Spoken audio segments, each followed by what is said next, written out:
Welcome to FOBtv, the future of business. I'm your host, Kevin Benedict. I'm a futurist here at TCS, and I want to thank everyone for joining us today. Our guest is none other than Rob Tiffany. Rob, thanks for joining us. Yeah, great to be here. Thanks for having me, Kevin. Now, Rob is an author. He's an inventor. He's an innovator. He's an IoT and digital twin architect. He's an expert in all things around that. And he's a submariner. Rob, again, thanks for joining us. Pretty crazy collection of bizarre skills, right? Everybody is talking about digital twins today. And Yeah. I have it on video. I have years of you and I speaking in Barcelona at the Mobile World Congress about IoT and digital twins. Now, why is it like 10 years later and it's all the rage again? That's such a great question. You know, as technologists and futurists and stuff, we can see around the corner, you can see down the road, you can say, hey, you know what? This kind of technology is going to take off. What we're not always good at is predicting the when is it going to take off. A lot of times, like in the past, I remember being a startup junkie before I spent, most of my time at Microsoft, and you're building some technology and you're working with all the engineers and it's very futuristic. And yet you're like, well, hey, it's working. We got it working now. The time is now. It's ready. And I can't tell you how many times I've been early. You ever hear about startups? It's like, well, we were early to the market. And I think it's an unfortunate problem, a symptom of something. And so, you're a futurist. You can see way down the road. You can see a coalescing of maybe technologies that are laying around today. And it's just a matter of maybe connecting some dots to put them together to drive new innovations and value for organizations. Companies move way slower than you think they will.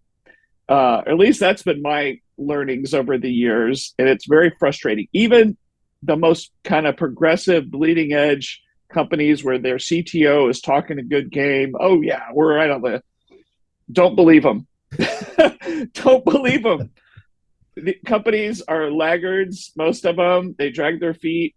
They are so focused on their day-to-day business and innovation. While there's certainly lots of it. There's no shortage of innovation theater inside companies, as we've heard. Yes. But they're slow. And you've seen books written about this. Who's the early adopters and things like the late majority and stuff like that. And for better or worse, that's just how it works. And so after a while, though, when you're in it and you realize after you've been hit in the head enough times, you go, all right, this is going to be awesome. But experience, which turns out to be maybe more important than anything, tells me that people are not going to adopt this stuff for a long time. And so you and I have been talking about digital twins forever. And, Dr. Greaves kind of getting digital twins going in the early 2000s. And it was a lot of talk around PLM, product lifecycle management, kind of caught on the fringes of manufacturing, caught on with NASA, with John Vickers and those guys. Oh, yeah. But it was obscure. And I just had heard about it and read about it from a lot of those folks when I was at Hitachi designing the Lumada industrial IoT platform. And it became apparent to me, I was like, digital twins need to be at the heart of the system. Yeah. It turns out they're the actual thing in the Internet of Things. It's not the Internet of devices or the Internet of sensors or the Internet of PLCs. It's the Internet of Things. And the things are the physical twins, right? And so but you are so right. And I noticed it too. We probably talked about this last year in 2020. It was just in media, just looking around on the web, on websites, on LinkedIn, on everywhere. I saw those two words, digital twin, every day. And so you can tell something's happening. A needle is moving. Absolutely. Did you ever own Google Glasses? Mm-mm, mm-mm. But I I still have memories burned in my mind of Robert Scoble wearing the Google glasses, taking a shower, and putting that on the internet. That was embarrassing. well, I've just been reading this week how they're laying off all their virtual reality teams across Meta, across Google, and in different organizations right now again. And Yeah. Apple announced they're killing the latest Apple Glass again. So I'm like, we've lived That's through sad. this before. How many Yes, we times have. are these things going to rise from the ashes like Phoenix and then disappear again? And it's so sad. And we talk about just layoffs in general Yeah. and how companies destroy a term not everybody's heard of, company memory. Yeah. From the longtime people who actually know the story of the company and know where all the bodies are buried, and they go away, and then a company loses that. Because you're right, folks, friends of mine over at Microsoft, related in and around HoloLens, have gotten the axe last week, and it's sad. I've got a friend of mine I used to work with in Windows Phone, Windows Mobile. He is working for Magic Leap, which is another, and they're hanging tough. So that I'm excited about that. But yeah, it's unfortunate, because you're right. You kill momentum. Everybody expects this futurist thing to be here tomorrow, and when you do layoffs, because economics seems to trump everything, and it just does, for better or worse. It sets us back years. You never know though when the rise of those people. One of my favorite stories is, and you and I were mobile guys, the Apple Newton. Yep. When it got killed off, in the mid 90s or whatever, a lot of great innovation in the Apple Newton, a lot of that great team that built that. What a lot of people don't know, all those people got, blown away and all that kind of stuff. And Steve Jobs came back and rescued Apple. Well, guess who created the Palm OS and Palm Pilot? It was those guys. They rose from the dead and did a startup, and they created the Palm. And then Palm got acquired by like US Robotics, and that original gang kind of, like you always have that lockup period. You got to stay at the new company. And when they got out, what did they do? They created Handspring, and they used the Palm OS. And then they created what some could argue is the first ever smartphone. This is open for debate, of course. The Handspring Trio. Yeah. And it had the thing picked up. And back then, the definition of a smartphone was kind of like, well, we had PDAs. Yes. And a PDA that had a radio stack in it that can make calls and send data. And you got the Handspring Trio. And that was such a hit that Palm quickly bought them back. Yes. And then you had the Palm Trio, and I remember having one of those. And I had one of those device as well. Yeah. Yeah. It's weird where technology ends up. A lot of people, I remember Palm trying to resurrect itself. Remember they came out with WebOS. Yes. The Palm Pre and stuff like that. And then maybe it was too late, kind of like Windows Phone was too late because the iPhone. Yeah. And where did that end up? It went to HP. They did nothing with it, and they sold it to LG. And so today, when I turn on my giant TV that's from LG and it boots up, what does it say? It says WebOS. WebOS. We're all the way back to the Newton, folks, with WebOS on your TV. So, because what do TVs have? They have apps, right? Oh man, you are truly a time traveler. Wow. We did travel some time there, didn't we? Hey, let's get into digital twins and IoT. I've got some questions for you. Sensors are everywhere, even on the farm. Talk to me about what you're seeing. You're spending a lot of time, with your sleeves rolled up in agriculture. What's the impact and what's going on with sensors and IoT on the farm? Yeah. Well, it starts with the business case or the outcome you're trying to figure out. And so in this case, let's talk about people and natural resources. We have major workforce shortages in healthcare, manufacturing, and farming for a variety of reasons. Young people don't seem to want to work in a factory or a farm. Healthcare has got shortages, maybe for different reasons. And we saw the pain of that during COVID, didn't we? And so you've got fewer people, and you need help augmenting those people. I often try to think of IoT and digital twins as those helpers, augmenters, replacers. There's jobs to be done. You create an organization, a company, and there is a job to be done, and maybe it's a job you have to do it over and over again, and we call that a role. And you hire a human oftentimes to do that role, but sometimes you could hire digital technology as well. In this case, you could hire a digital twin and IoT to take care of that role. So in agriculture, massive labor shortages. People never believe me when they say that, because they say, "Oh, I know there's cheap labor all over the place." It's not what you think. If you talk to farmers, growers, in order to get extra labor, there's this. All of us in the tech industry have heard of H-1B visas. That's a common thing.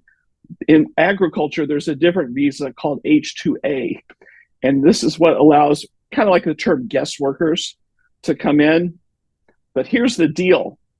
If a grower, a farmer wants to get these guest workers on this visa, they have to fly or bus or whatever that person from their country of origin to wherever it is, Texas, California, Washington State.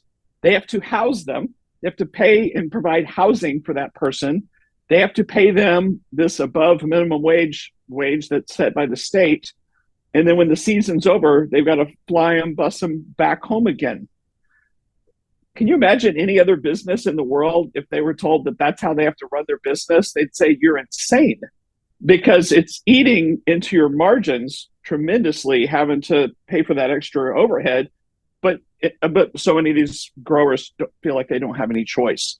And so when we talk about what can IoT do to help in digital twins, so let's just start with the digital twin part.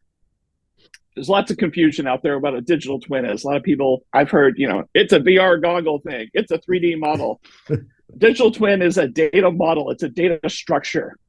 It could be in a database. It could be a programming language. It's a data structure that models the physical thing, and you hear those definitions. It's a digital representation of a physical object or a system or a person or things like that. And so it's got properties, and I love to compare it to a car because people understand cars. Yeah. So I've got 4 tires and all that stuff. So you model that. And so you can imagine on a farm, I might be modeling crops and soil and all these the same kind of parameters we care about in IoT, modeled them differently. And what I mean by that is maybe I cared about moisture and temperature and humidity and UV and air quality and a bunch of other stuff. And IoT would send that data back, because you're right, we have sensors out there, and we've got sensors to give me all that information and shoot it back to me. And I was inserting that probably into rows and columns in a database and then doing analytics on that. The digital twin is just a different way to model that thing. And so now you've modeled, I have a 1 acre block of Fuji apples orchard. And here are the things I care about the health of those things, just like we do with IoT and machines. I want to know about the health and performance of a machine or problems with it. Same thing with the apple orchards. Okay. And I infer that. And so, so I'll model that, what kind of soil type it is, because the soil type and a lot of other things tell me what's the range for moisture. It needs to be between 80% and 91. If you have too little, obviously you'll put plants and things under stress, and you may not produce. But also the inverse is true. If you over irrigate them, you can have problems as well. And so all those sensors on the farm are put out there to grab that. You got this soil moisture sensor you plug into the ground, and you've got all these other ones that's pulling back that data, and it's allowing the farm to talk to the grower. And baby step number 1 is just being able to have visibility. When we talk about those different kinds of analytics, the first one is just kind of that descriptive. What's going on and what happened? Dashboards that you see kind of current state of things. And people look at dashboards, and so they can see where there's stress, where there's less water, and things like that. But step number 2 is automation in my mind. In fact, I'm getting on the warpath on this thing. Okay. We're spending too much time giving people dashboards with data and asking, and they're having to figure it out. If you start talking to enough of these folks, they're like, so I spent all this money on this digital platform and it tells me all this stuff. And it tells me I still have to kind of decipher what it's talking about. And then I got to go do something. I want the platform to do it for me. I spend a bunch of money. You do it. I don't have enough workers. So this is AI, the role of AI in automation, right? It is. It is. Absolutely. Do the job for me. Back to the jobs to be done. I don't have enough people. So none of this has to be rocket science. And so this is something I started driving inside digital twins. So when I define the twin, I also, normally you've got data coming in and then you have analytics of some kind pointed at that data, doing whatever. It could be simple stuff. It could be AI, just depending on what you need. I've moved a lot of that stuff into the twin itself. And I start with stuff that people understand. KPIs, green, yellow, red. Everybody gets it. Because we can't overcomplicate this stuff or people won't understand how to use it, right? And so for that block of Fuji apples and all the parameters, all the properties, or you can call them dimensions in the data coming across, you create the KPIs for each one of those. So for soil moisture, you might say the green zone is between 80 and 90%. And the yellow zone is a little lower and a little higher, and red zone's right that. And so everybody gets that. So for every one of those parameters, you create KPIs, and then the actual telemetry comes in to your, and remember, the reason I say IoT and digital twins, because some people will say, why do you conflate those or put them together? IoT is the necessary plumbing. Yeah. You got to get the data to the twin to hydrate the twin and fill it with data. There's the latest state, there's the historical state, right? And so you do that. So when that data is flying in from that sensor, your software, you've got your platform, and it's an event-driven platform, right? Yeah. Something arrives. Your software goes, okay, I just authenticated this data. I probably dropped in a queue. Now I got a background process. I'm pulling it out, and I'm going to take a look at it. And I see that this data is coming from device 123. What the heck is that? I have no context. Oh, I'm going to do a lookup in the database and determine that 123, oh, here's the digital twin. Oh, this is data coming from block number 75 of a Fuji apple orchard. Okay. Yes. And I look in the twin and I say, what are all the different properties? What are the data labels, which you hear in machine learning a lot? What's the labels for all these things? And so you interrogate the twin to find out the names. Then you look at the file coming in. It could be JSON or some other form, and that helps you parse the file. You get the names. Oh, and what else do we do? Because you and I are wireless guys and mobile guys. Yeah. Sometimes you have to pay more money for wireless connectivity. So you want to send as little data as possible. So there's the friendly name, temperature, but maybe the name I send across is the letter T. Yes. And humidity and H. So over the wire, I'm sending as little data as possible, because if I'm using cellular, maybe that's eating into my plan, right? Also, CPU cycles on your device. You've got your device out there on the farm, and it's on battery. The more CPU cycles you use, the more battery it eats up, right? So that's the thing. So anyway, you do that.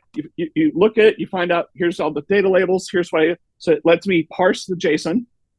And then it tells me where to send it. And I can send it to a strongly typed kind of table that looks like the digital twin of that block of Fuji apples. But then the next thing is, then you've got those KPIs. And you go, okay, the value for soil moisture was 75.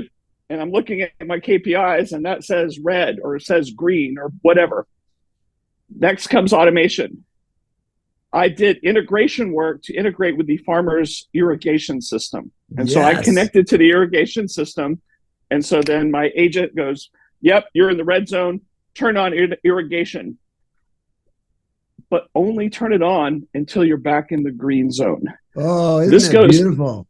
And this goes back to a term in agriculture. This is just agriculture specific. It's called precision agriculture. And there's and IoT is how we can be precise, because we both live in the Western United States, and every summer we're seeing drought, depending on where you are, especially California, even though they're getting a lot of rain right now.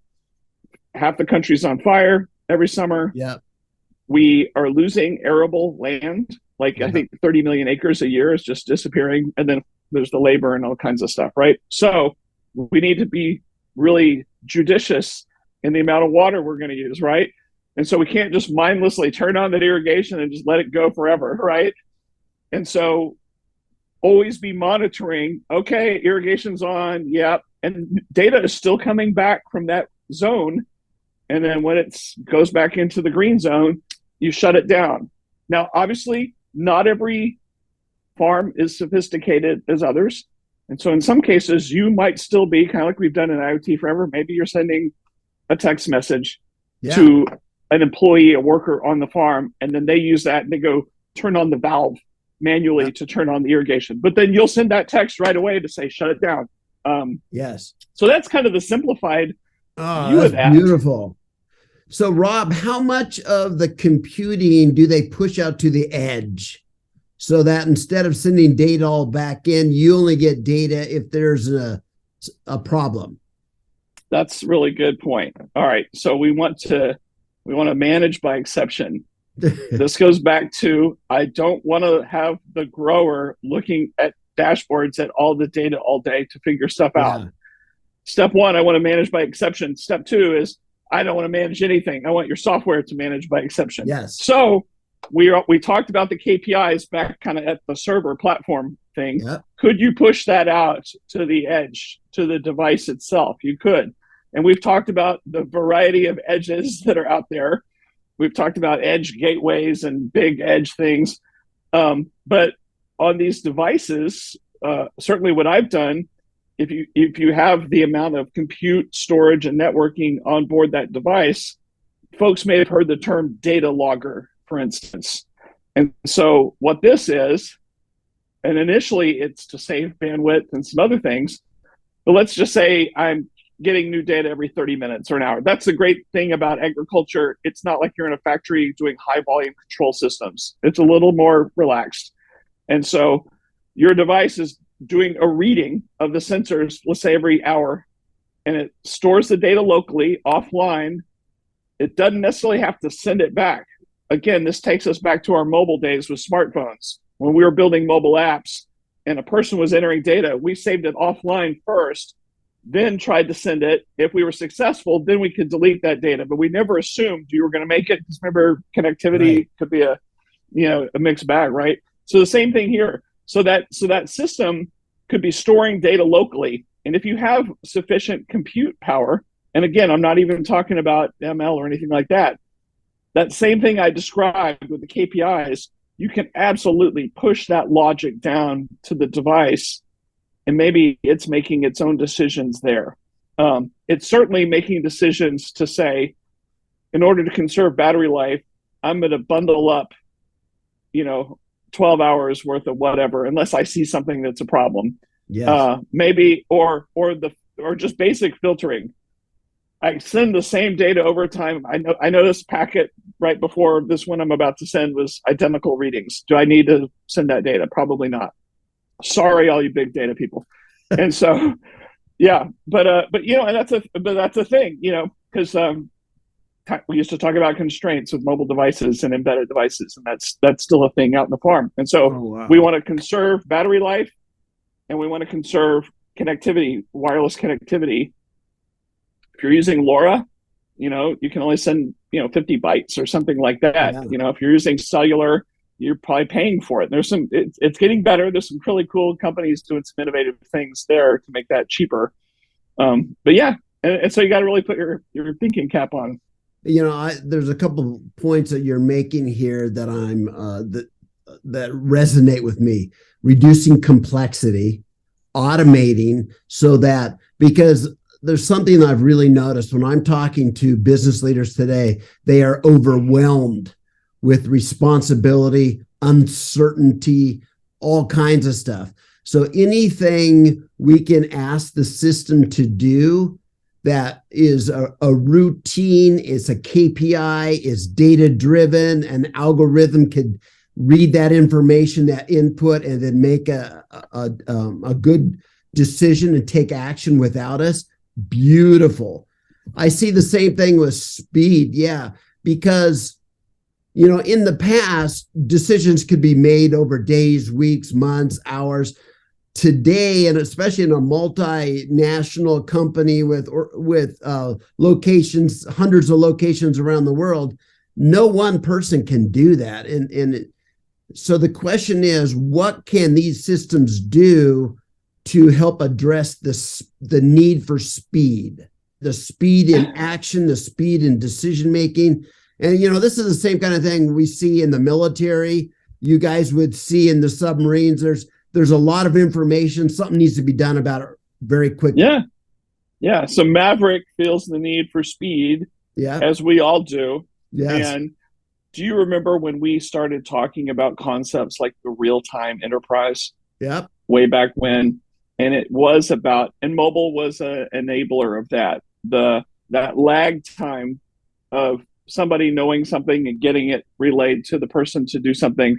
There was too much lag time. And how do we speed that up? And so it started with mobile, and then as soon as we go, oh, well, all these other things can talk to us now, and we can do it quickly. So let's do that. And so you're right. There's having that real-time enterprise where decisions are made quickly. It applies to so many things. It applied to things like e-commerce. It applied to how soon could I bill my customer for this purchase? Because we went from a batch world that was a batch thing that would go up overnight on mainframes, and then we kind of lived like that even in the client server times and things like that. And there was hours and hours going by before the next action was taken. And all that stuff is money, right? And it's customer satisfaction as well. And so you need to be responsive to customers. You need to be responsive. And also, gosh, whether it's on the farm or whatever, let's just make it real here. Yeah. What if we didn't have the need for speed, and my data thing out there in the Fuji apple orchards, it noticed that, the moisture levels were way low, but it didn't tell us. It only told us once every 12 hours or once a day or once a week. Yeah. What do you think's going to happen? And so, and that's just a simple example. Or, I've done some stuff, part of the technology I've been building around sustainability. One of it is monitoring emissions. Here, I'll give you an example. Oil and gas business. Yeah. So maybe you've seen those tank farms. They call them a terminal, but they're oil tank farm, big tanks. All right. So the EPA for the United States, Environmental Protection Agency, there's like different regulations you have to follow. And one of them may say, and I'm just making this one up, every 6 months, I need someone to go out to that tank farm out in the middle of nowhere in the pickup truck and do a reading on CO2 and methane. And so every 6 months they go do that. And they write it down. Yep, here's what it was, or it's okay. I'll see you in 6 months. What if, as he's driving away in his pickup truck, a methane leak starts to happen, and he doesn't come back for 6 months? No, and we've got methane leaking for 6 months. It's unacceptable. And to your point of feeling the need for speed, IoT with continuous monitoring gives us that need for speed. You should have a simple sensor measuring CO2 and methane and the power of wireless to continuously send that stuff. Heck, even if you only send it once a day, that's better than waiting 6 months, right? So I think that's why the world, all these critical systems, and of course, cost plays a role. If the devices and the wireless and everything are cost effective, you should absolutely be doing that. So you can nip it in the bud, right?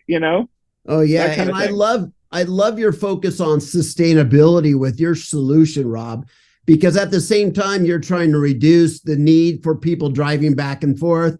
You're trying to reduce the amount of water you're actually giving the orchard beyond what is necessary. It allows you to be precise in so many areas that were, as we said before, kind of just batch orders before. Yeah. But now we can be very precise with our instructions and what we do for things. That's brilliant. Absolutely. And you know what? The most basic IoT use cases we can think of that it's just remote monitoring. Anything where you say the word inspection or inventory, where you've got a human being driving a vehicle, riding a motorcycle, flying on a plane, getting on a boat, getting on a helicopter to go somewhere and take a reading, to look at a gauge, to determine something, which is actually how most of the world still works. They write it down on paper, then they go back to the office and they type it in. If you get rid of all that, all of a sudden, no doubt about it, all the emissions that happen just by driving your pickup truck to the tank farm or to whatever. I also learned this from my oil and gas friends. This might be surprising. But from a safety perspective, the safety of their employees, did you know the most dangerous thing they can do is put an employee in a truck, in a vehicle? And I know you're thinking, no, it's got to be when you're out on the drilling rig in the Gulf of Mexico, or you're on top of the tower. And yet I am sure that's really dangerous. But they looked at their statistics of injuries and deaths of employees. Every time they put them in a vehicle is the most dangerous thing they can do. We don't have to do that anymore. Let the device. And so I'm a big fan. I want IoT and digital twins. I want you to think of that as your new employee. I really do. Mm-hmm.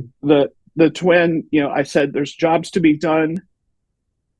You have an idea for a company. We're going to make this thing. And what do I need to do in order to make this thing? I've got all these jobs to be done, all these tasks to carry out. Sometimes they're a one-time task. Sometimes I do them over and again. I'm going to go hire human beings to do that. And that's how companies are formed, and that's how jobs are built. It's really that simple, folks. It's just a job to be done, a task. Well, now, if IoT and digital twins could be your new employee, and again, I'm not here advocating eliminating jobs. As I said when we first started, we've got huge workforce shortages in critical areas. We already don't have enough employees, so we need help. And so if IoT and digital twins are your new employee, that could be a game changer. Then you can start looking and saying, okay, what are the tasks where digital technology can do it? And what are the ones where I actually need a real person? And it's a thoughtful exercise, I think, to go through. Also, we talk about things that have held IoT back, security, complexity, and cost. And a lot of times I'll hear that, oh, well, it's too expensive to deploy. What if purchasers of IoT and the way those of us in that space present it is a little different? If you say instead, tell me the fully loaded cost of an employee and the vehicles and the fuel and everything to go do that remote task over and over again. What does that cost? When you think of it that way, and now you're going to have something like this instead, and wireless doing it magically in real time, I think it gives the business owner, the decision maker, a different view of that world. This is your employee. Your employee costs this few $100s for this device and associated sensors, and it's costing whatever a month or something for the data plan. Look at that and compare that to the fully loaded cost of the employee, their salary, their healthcare benefits, the vehicle, wear and tear on vehicles, fuel. Oh, yeah. If all that wasn't there, and then it's a no-brainer. And then, Rob, you add the carbon footprint of all that activity. Yes, absolutely. Absolutely. All of a sudden, and so we're being sustainable. We're, every company almost has now got an ESG department, and they've got directors or VPs of ESG or sustainability, and they have commitments that they've made and targets they want to hit. They want to get to net zero. Isn't it great when you can say, here's this recipe I'm going to give you, this roadmap that shows you how to save money and be sustainable at the same time? Because they think it's going to be one or the other. Because a lot of them are saying, well, this sustainability is great and I feel really good about it. I just can't afford it. Baloney.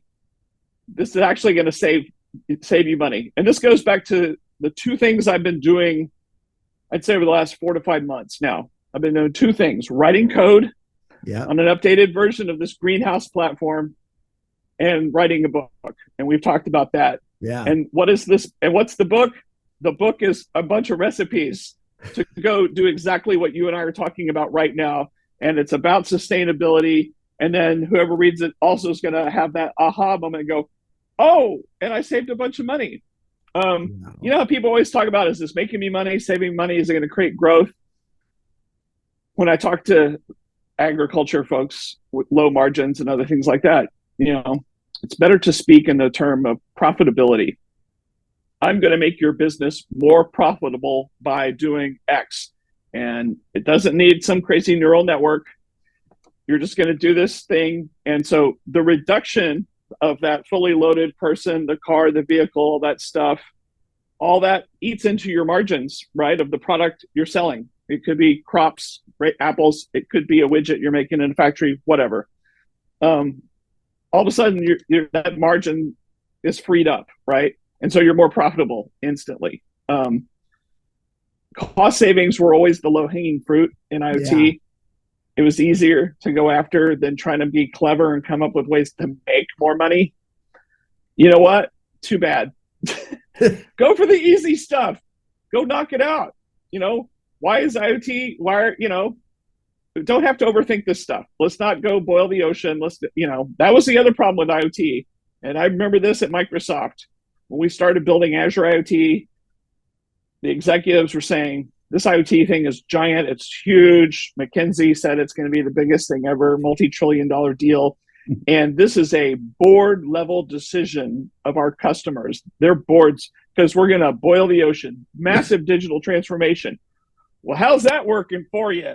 It hasn't. And what did they tell us not to do? They said, don't go do those one-off point solutions. That's a waste of time. We're going to boil the ocean and it's going to be dramatic. Oh, well, the boiling ocean thing doesn't work at any company. We know the high rate of digital transformation projects that are failing, right? Feel free to go do that point solution and save money and reduce emissions. And then pat yourself on the back when you go home at night because you did something good. And then go do it again tomorrow. And then go do it again the next day. And then pretty soon, you've saved the planet. All right. Rob, thank you so much for taking time to share your just depth of knowledge with all of us. Oh, happy to help. It's always good to talk to you, Kevin. Thank you.